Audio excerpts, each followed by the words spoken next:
आज हम बॉलीवुड के उस पावर हाउस की बात करेंगे जिसकी एनर्जी के आगे अच्छे अच्छे पानी भरते हैं। लेकिन आज उस स्टार के करियर पर एक ऐसा काला ग्रहण लग चुका है जिसने पूरे फिल्मी गलियारों में तहलका मचा दिया है। रणवीर सिंह को लेकर इस वक्त की सबसे बड़ी और डरावनी खबर आ रही है दोस्तों। रणवीर सिंह को FWICE यानी कि federation of western India cine employees ने पूरी तरह से बैन कर दिया है। इसका सीधा और साफ मतलब यह है कि अब वो बॉलीवुड की किसी भी फिल्म की शूटिंग नहीं कर पाएंगे, क्योंकि डायरेक्टर फरहान अख्तर की महामहत्वाकांक्षी फिल्म डॉन 3 को उन्होंने शूटिंग शुरू होने से महज 10 दिन पहले लात मार दी है, जिससे मेकर्स को सीधे 45 करोड़ रुपए का भयंकर नुकसान हुआ है। इससे पहले भी इस फिल्म को लेकर कियारा एडवानी की प्रेगनेंसी की वजह से और विक्रांत मैसी के भी अचानक छोड़कर चले जाने की खबरें आई थीं, लेकिन आज की जो सबसे विस्फोटक खबर है वो रणवीर सिंह को लेकर है। वो रणवीर सिंह जिन्होंने अभी कुछ ही समय पहले बॉक्स ऑफिस पर धुरंधर जैसी ऑल टाइम ब्लॉकबस्टर फिल्म देकर खुद को बॉलीवुड का नंबर 1 किंग साबित किया था, उन्हें लेकर आज इंडस्ट्री ने यह सबसे क्रूर और बड़ा फैसला सुना दिया है। क्या अब रणवीर सिंह पूरी फिल्म इंडस्ट्री में किसी भी सेट पर कदम नहीं रख पाएंगे, कैमरे का सामना नहीं कर पाएंगे? आइए पूरे विस्तार से समझते हैं कि 25 मई 2026 के दिन बॉलीवुड के इतिहास में ऐसा क्या काला अध्याय लिखा गया है जो शायद ही आज से पहले कभी हुआ हो। दोस्तों, बॉलीवुड की सबसे ताकतवर संस्था federation of western India cine employees ने आज मुंबई में एक बेहद अर्जेंट प्रेस कॉन्फ्रेंस बुलाई और एक ऐसा फरमान जारी कर दिया जिसने बड़े बड़े प्रोड्यूसर्स और डायरेक्टर्स के पसीने छुड़ा दिए हैं। और उन्होंने रणवीर सिंह के खिलाफ नॉन कू ऑपरेशन डायरेक्टिव जारी कर दिया गया है। इसका सीधा संदेश पूरी फिल्म इंडस्ट्री को है कि कोई भी टेक्नीशियन, स्पॉट बॉय, डायरेक्टर या को स्टार रणवीर सिंह के साथ किसी भी प्रोजेक्ट पर काम नहीं करेगा। ऐसा कहा जा रहा है कि यह रणवीर सिंह के करियर के ताबूत में आखिरी कील साबित हो सकता है। ये खबर जब से आई है, सोशल मीडिया पर लोग यकीन नहीं कर पा रहे हैं, क्योंकि जो इंसान महज 6 महीने पहले धुरंधर की ऐतिहासिक सफलता के बाद सफलता के 7वें आसमान पर बैठा था, आज उसी इंसान को इंडस्ट्री ने ऑफिशियली प्रतिबंधित कर दिया है। पूरा माजरा क्या है? आखिर क्यों हुआ ऐसा? चलिए आपको अंदर की इनसाइड स्टोरी बताते हैं। असल में federation of western India cine employees ने इस पूरे विवाद की निष्पक्ष जांच करने के लिए और दोनों पक्षों की बात सुनने के लिए रणवीर सिंह को खुद फेडरेशन के सामने पेश होने के लिए समन भेजा था। फेडरेशन ने रणवीर को 1-2 नहीं बल्कि पूरे 3 ऑफिशियल रिमाइंडर्स भेजे। पहला 22 अप्रैल को, दूसरा 30 अप्रैल को और तीसरा 13 मई को। लेकिन रणवीर सिंह की टीम ने अहंकार में आकर फेडरेशन को जो जवाब दिया, उसने आग में घी का काम किया।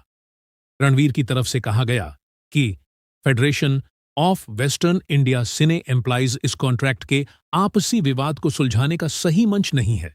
यह कोर्ट का मामला है, आप अदालत जाइए। यानी रणवीर ने इंडस्ट्री की इतनी बड़ी संस्था को एक्नॉलेज ही नहीं किया, उनके 3 रिमाइंडर्स को कचरे के डिब्बे में डाल दिया और अब उसी का नतीजा उन्हें भुगतना पड़ रहा है। फेडरेशन के चीफ एडवाइजर अशोक पंडित ने कैमरे के सामने आकर बेहद कड़े शब्दों में कहा कि यह जो नया ट्रेंड शुरू हुआ है, यह बिल्कुल गलत है और यह फिल्म इंडस्ट्री को पूरी तरह से बर्बाद कर देगा। सोचिए दोस्तों, डॉन 3 जैसा एक मेगा बजट प्रोजेक्ट जिसके लिए करोड़ों के आलीशान सेट्स बन चुके थे, पूरा क्रू बुक हो चुका था, विदेशों में लोकेशंस लॉक हो चुकी थीं, को स्टार्स की कीमती डेट्स ब्लॉक थीं और कॉस्ट्यूम्स तक बनकर रेडी थे। इस पूरे तामझाम में एक्सेल एंटरटेनमेंट के 45 करोड़ रुपए पानी की तरह बह चुके थे और ठीक शूटिंग से 10 दिन पहले रणवीर सिंह आकर कहते हैं कि मुझे यह फिल्म नहीं करनी। फरहान अख्तर और रितेश सिद्धवानी का यही वो दावा है जो इस कड़े फैसले की असली वजह बना रही है। हालांकि रणवीर सिंह की टीम की अपनी अलग दलीलें हैं। उनका कहना है कि फरहान अख्तर की तरफ से फिल्म में बहुत ज्यादा देरी हो रही थी, स्क्रिप्ट बार बार बदलने के बावजूद फाइनल नहीं हो पा रही थी और रणवीर उस अधूरी स्क्रिप्ट से बिल्कुल भी खुश नहीं थे। उनकी कीमती डेट्स को बेवजह ब्लॉक करके रखा गया था और जो प्रोजेक्ट उन्हें साल 2023 में सुनाया गया था वो अब उस शेप में था ही नहीं। लेकिन दोस्तों, फेडरेशन ने रणवीर को ये सारी बातें टेबल पर आकर रखने का मौका दिया था। वो खुद नहीं आए और अब अंजाम उनके सामने है। तुम्हारे सारे उसूलों को गोंद कर एक वक्त की रोटी नहीं बनाई जा सकती है। अब बैठे हैं क्लास में अमेरिकन बच्चे जिनको कुछ समझ में नहीं आ रहा है मैं क्या बोल रहा है। दोस्तों, डॉन 3 की कहानी किसी शाप जैसी होती जा रही है। पहले खबर आई कि कियारा एडवानी ने अपनी प्रेगनेंसी की वजह से इस फिल्म से वॉकआउट कर लिया। फिर विलेन का किरदार निभा रहे विक्रांत मैसी भी इस प्रोजेक्ट को टाटा बाय बाय कह गए। फरहान अख्तर ने इस फिल्म के लिए अपनी दूसरी बड़ी फिल्म जी ले जरा को ठंडे बस्ते में डाल दिया था। एक के बाद एक झटके लग रहे थे, लेकिन रणवीर सिंह का एग्जिट सबसे बड़ा और जानलेवा झटका था, क्योंकि वो इस फिल्म के घोषित हीरो थे, डॉन का नया चेहरा थे। अब बात करते हैं कि रणवीर के करियर पर इसका क्या और कितना भयानक असर पड़ने वाला है। पहला असर तो यह है कि उनका पूरा काम ठप हो जाएगा। जब तक वो फरहान अख्तर को वो 45 करोड़ रुपए का मुआवजा नहीं दे देते, तब तक यह बैन नहीं हटेगा। वो कोई नई फिल्म साइन नहीं कर पाएंगे और जो फिल्में पाइपलाइन में हैं, वो भी अधर में लटक जाएंगी। दूसरा सबसे बड़ा नुकसान हुआ है भरोसे का। नंबर्स का नुकसान तो फिर भी भर जाता है, लेकिन जब प्रोड्यूसर्स का भरोसा टूटता है तो क्रेडिबिलिटी खत्म हो जाती है। कोई भी बड़ा मेकर किसी ऐसे स्टार पर करोड़ों रुपए दांव पर नहीं लगाना चाहेगा जो शूटिंग से 10 दिन पहले फिल्म छोड़ दे। रणवीर सिंह ने लीगली भले ही खुद को सही साबित करने की सोची हो, लेकिन इंडस्ट्री की बॉडी को इग्नोर करके उन्होंने अपने पैरों पर कुल्हाड़ी मार ली है। अब अगर यह केस कोर्ट जाता है तो यह लड़ाई महीनों और सालों तक खींच सकती है और उस दौरान रणवीर का पूरा करियर एक बहुत बड़े क्वेश्चन मार्क के नीचे दब जाएगा।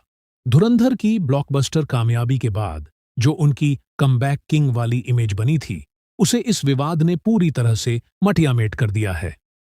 अशोक पंडित ने साफ मैसेज दे दिया है कि स्टारडम चाहे कितना भी बड़ा क्यों ना हो, वो प्रोफेशनलिज्म और जिम्मेदारी से ऊपर नहीं हो सकता। स्टारडम आता जाता रहता है, पर ईमानदारी बची रहनी चाहिए। जिस दिन डायरेक्टर्स और को स्टार्स किसी एक्टर को अनरिलायबल मान लेते हैं, उसी दिन से उसका पतन शुरू हो जाता है। रणवीर के पास अब सिर्फ एक ही रास्ता बचा है।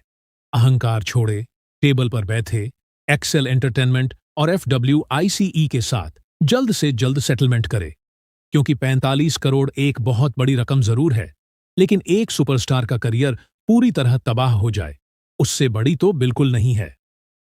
रणवीर सिंह एक बेहद काबिल और दमदार स्टार हैं, लेकिन क्या वो एक भरोसे के काबिल स्टार हैं?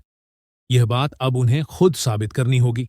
बैठे हैं क्लास में अमेरिकन बच्चे जिनको कुछ समझ में नहीं आ रहा है मैं क्या बोल रहा है ये बंदा कुछ समझ में नहीं आ रहा है। There were students who never understood a word of Hindi, लेकिन इमोशन था उसमें, जज्बा था। but I said it with so much passion. Feeling. They started clapping. Wow. I was like, this is it, man. Bollywood इस वक्त जिस मुश्किल दौर से गुजर रहा है, ऐसे में इस तरह का महाविवाद इंडस्ट्री की साख को बट्टा लगाता है। आज से पहले इतिहास में ऐसा बैन कभी किसी इतने बड़े सुपरस्टार पर नहीं देखा गया, लेकिन जो होना था वो हो चुका है। आज के हमारे 3 सवाल जिनका जवाब आपको देना है। क्या आपको लगता है कि शूटिंग से 10 दिन पहले 45 करोड़ का प्रोजेक्ट छोड़ना रणवीर सिंह की बहुत बड़ी गलती थी? क्या FWICE का रणवीर सिंह पर पूरी तरह से बैन लगा देना 100% सही फैसला है? और क्या इस महाविवाद के बाद रणवीर सिंह का करियर फिर से धुरंधर जैसा कमाल कर पाएगा? अपनी बेबाक राय नीचे कमेंट बॉक्स में लिखकर आग लगा दीजिए। अगर आपको यह कड़वा और सनसनीखेज सच पसंद आया हो तो वीडियो को एक लाइक दें और इसे हर जगह शेयर करें। बॉलीवुड की हर एक अंदरूनी और एक्सक्लूसिव खबर के लिए अपने चैनल बॉलीवुड बायोटाइम को अभी के अभी सब्सक्राइब करें और बेल आइकन दबाना बिल्कुल न भूलें। धन्यवाद। वो बटर नाइफ है, कबीर यार, आप ये लो, ये बेटर रहेगा। ऐसे लीजिए और ऐसे काटिए, ऐसे लेंथ वाइज।